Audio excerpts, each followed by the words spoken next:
Dans le village d'Alada, au sud du Bénin, vivait un homme appelé Agandan. Il n'avait ni métier, ni commerce, ni activité stable.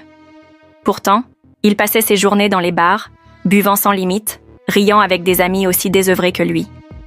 La réputation d'Agandan n'était pas flatteuse. Tout le monde le connaissait comme un fainéant, un soulard sans avenir. Mais derrière cette façade de désordre, il avait un autre vice plus grand encore. Il aimait séduire les femmes sans réfléchir aux conséquences. Et un jour, la nouvelle choqua tout le village.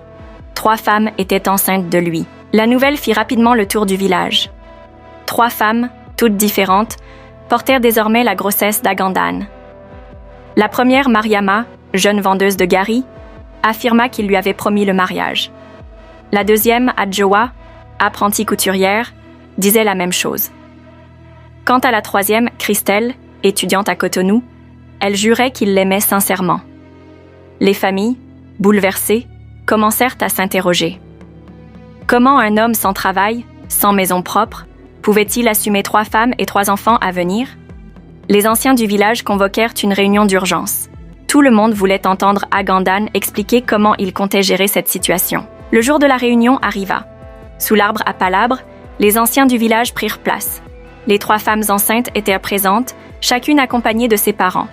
L'ambiance était tendue, les regards fixés sur Agandan, qui semblait nerveux, mais essayait de garder contenance. On lui demanda de parler. Il commença par accuser le destin, disant qu'il n'avait rien prévu. Les murmures fusèrent dans l'assemblée. Certains riaient, d'autres s'indignaient. Les parents des femmes étaient en colère. Leurs filles étaient humiliées, sans garantie d'avenir. Alors, un sage prit la parole pour rappeler qu'un enfant n'était jamais une petite affaire. Le sage demanda à Agandan s'il comptait assumer ses responsabilités.